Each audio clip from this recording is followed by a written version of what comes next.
Call the January 2021 USD 350 Board of Education meeting to order. First up, election of president and vice president.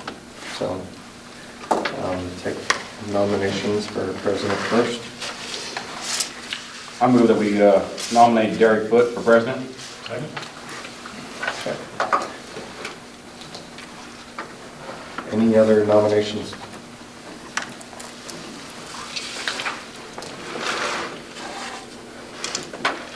Get a motion for nomination cease. So moved. Second.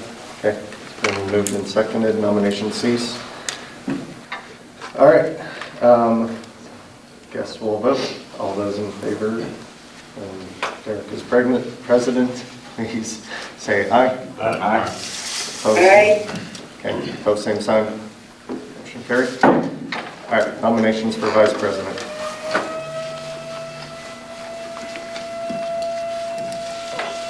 Nominate Carl Bear. Second. Any other nominations? Move nomination cease. Second. Okay, it's been moved and seconded, nomination cease. All those in favor of Carl as president, say aye. Or vice president.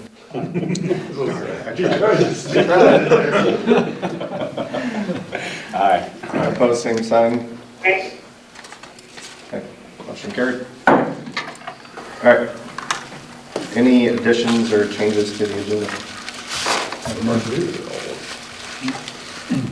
Mr. President, I move that the board approve the agenda as presented. Second. Okay, it's been moved and seconded that we approve the agenda as presented. All those in favor say aye. Aye. Aye. Opposed, same sign. Motion carried. Consent agenda. There's nothing unusual to report on the consent agenda. Mr. President, I move the board approve the consent agenda as presented. Second. Okay, it's been moved and seconded that we approve the consent agenda as presented. All those in favor say aye. Aye. Aye. Opposed, same sign. Motion carried. All right, patron comments. Okay.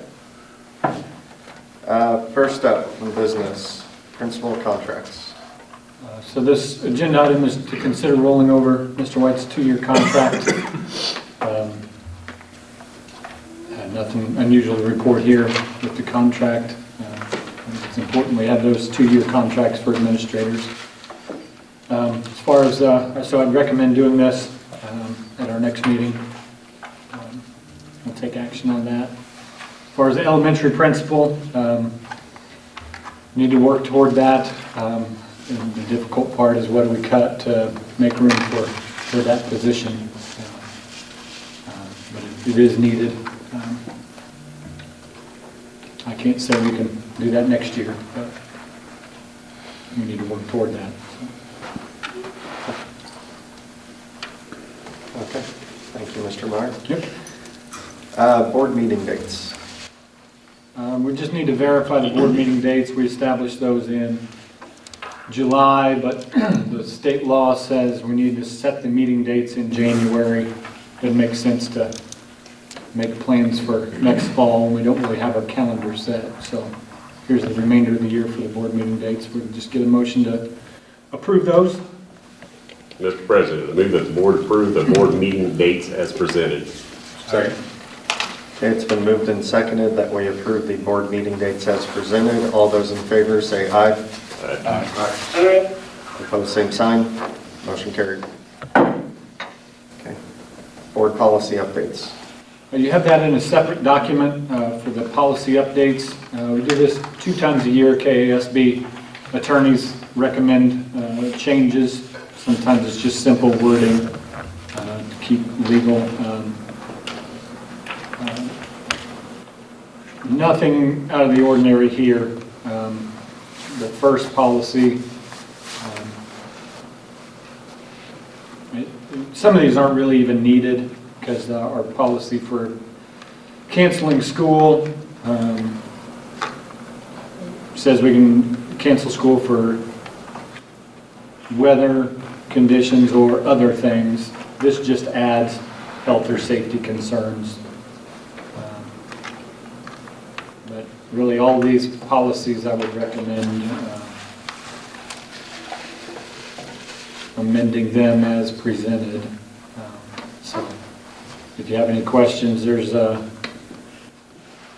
5 revisions and revising of a form, and then 1 new form.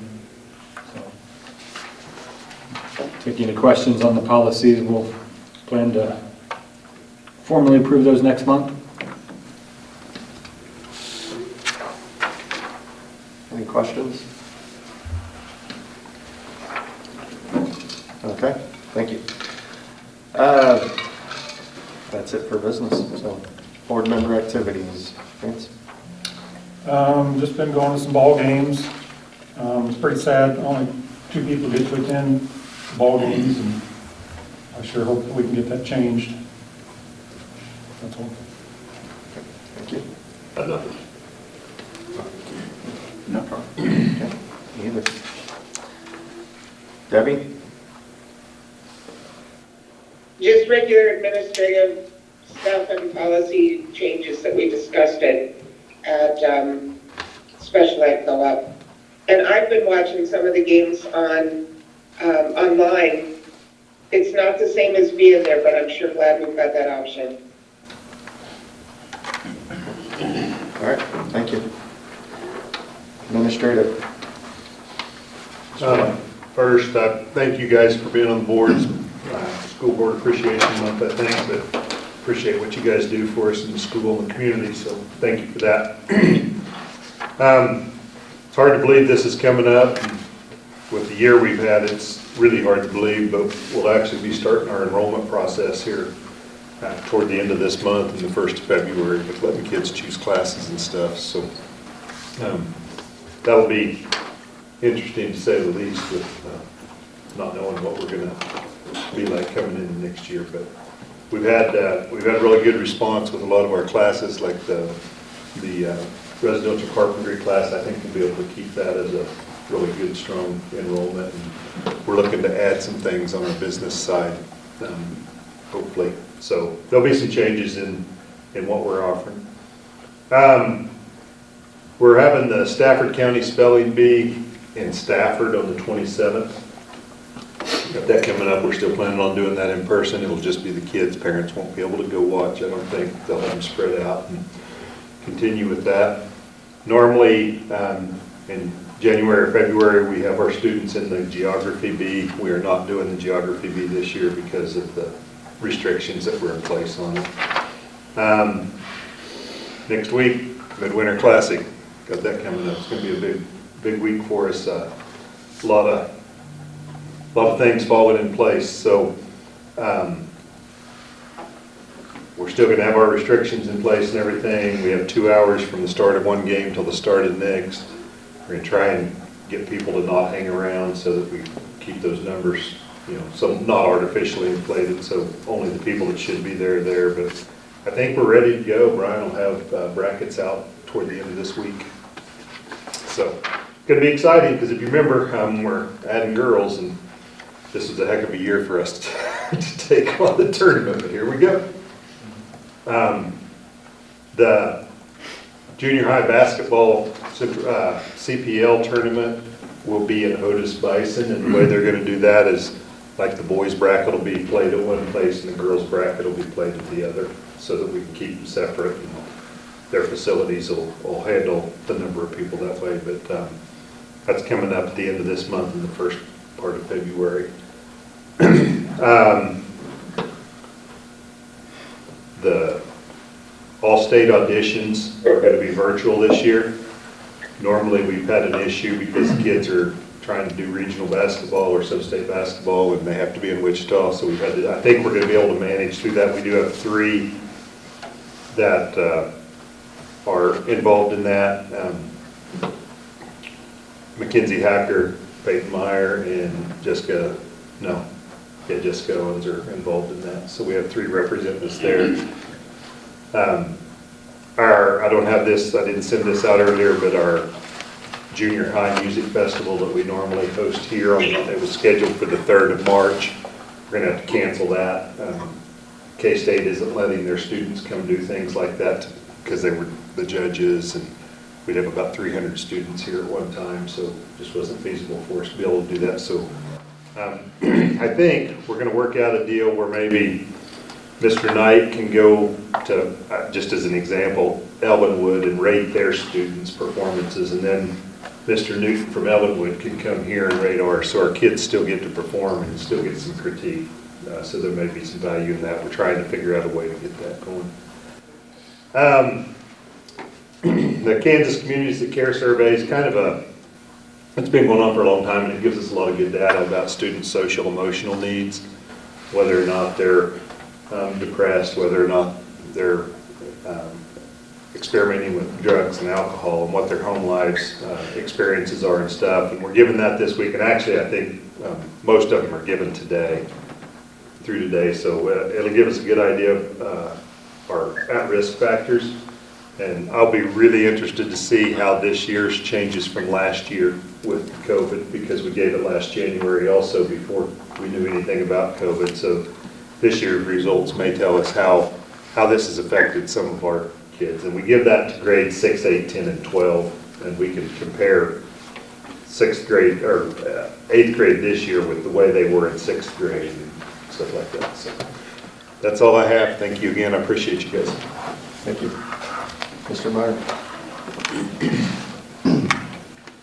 School operations update, nothing's really changed. You know, our priority is to keep those kids on site as much as possible, and we've been fortunate to be able to do that the entire year. We've had a lot of our remote learners come back into the building. It's just not a good situation to try to learn from home. There's some families that have capability to do that and do it well, but a lot of them, the students have come back into the building. Vaccines are becoming available. Our state's plan puts school employees and the high contact critical workers in phase 2. I'm guessing sometime next month we'll be able to get some vaccines into the arms of our employees that would like it. I don't have a hard date on that at all. We'll work with the health department to have them come here and try to administer them here to our staff members. We did survey staff members, and right before Christmas, and 56% said at that time they would take the virus. Or the vaccine.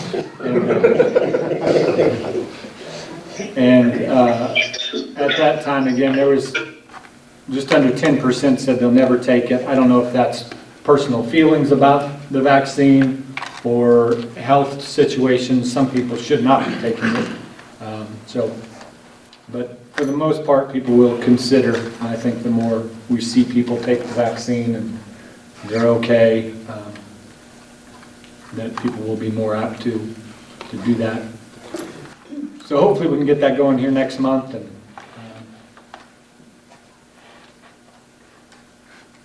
so our house is well underway. They've got it pretty much gutted. If you want to come see it sometime, I'd be glad to show you where we're at on that progress. So it's we're starting work on some framing.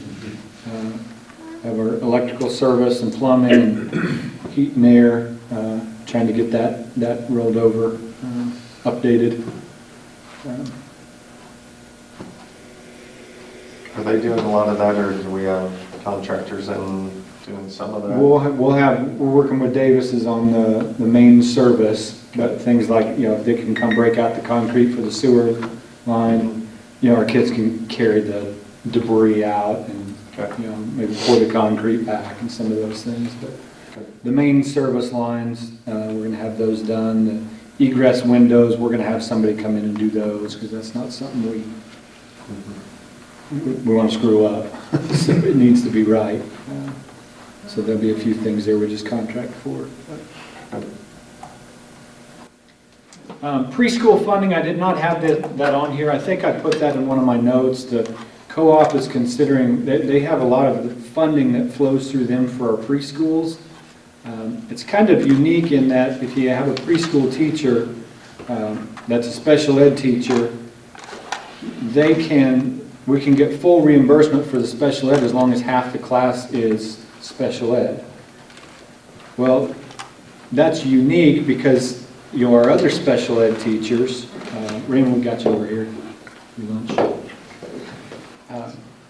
Like for example, Mrs. Smith, she can't teach kids that are not special ed.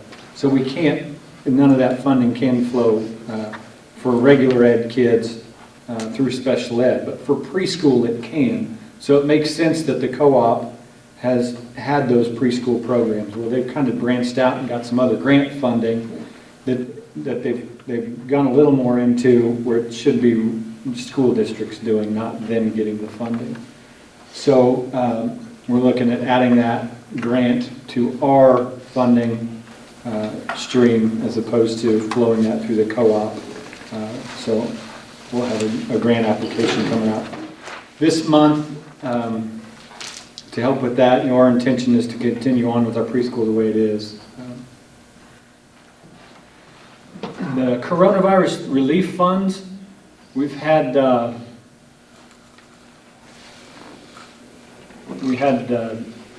first round of ESSER, and this is on page 21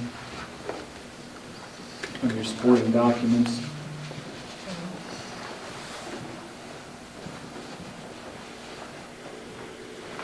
So the first round, we got 48,000. We've still got 30 left,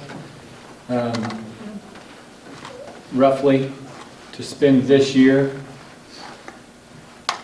And we got 6,800 that is just basically flow through for the co-op. That's special ed funding that we'll pass on to them.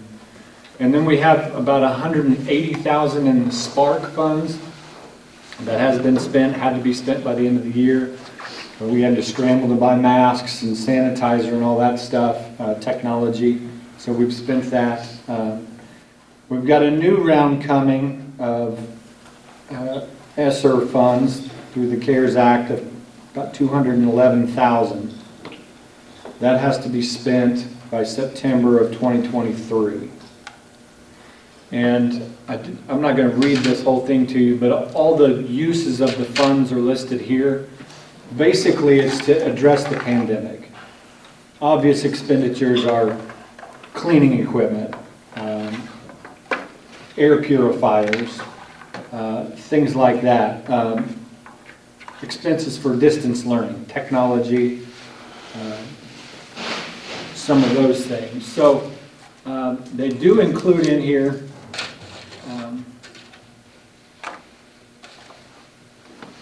with facilities to improve the air quality in the facility. Well, one easy thing is to replace our heating and air system. I think it's going to be more than $200,000 to do that, to just upgrade the whole system. It wasn't really feasible to try to do anything big like that because the money had to be for Spark money, because it had to be spent by the end of the calendar year. But things like windows, replacing windows, that's one of the things on our priority list. Just being able to open the windows would help with air quality, something that's needed. That would be helpful to address the pandemic, but it's not necessarily a have-to for the pandemic. Our heating and air system is in need of an upgrade for the control system. Last quote I got was about $50,000 for that. That would be changing out all the electrical components in each unit in every room, and then new computer software. It's obsolete now. It works, but it's very outdated. Technology, obvious, we do have some technology needs. So that money will probably come in March, but any big projects, we need to be thinking about where we would want to put that money. We've talked about considered a bus. We need to bus kids and spread them out. Looking at this guidance I would be leery of spending that money on a bus. We do have it in the budget to buy a bus next year, assuming our budget holds okay. But any thoughts on that initially? So if we do buy a bus using this, and they tell us later that it doesn't qualify, we have to pay that back? Yes. And that's the danger there, is if we spend it on an unqualified expense, we have to give the money back and then we're out that money. The other projects, do they have to be done, or can you like prepay to spend the money before it's done? The guidance we had on this Spark funding, which is a little different, but I'm guessing it's going to be the same thing. The auditors are telling us you need to have the equipment and you need to have the check written. So prepaying for something that we don't have is not allowed. So, Wouldn't some of our rooftop units need repair? or Yep, yep. replace? Would that qualify Yes. as part of that? Yep, I think so. I think upgrading any of that goes directly to indoor air quality.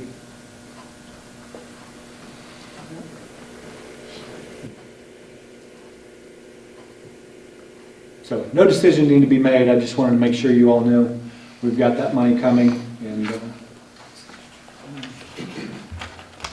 we can. And did you say we have until 2023?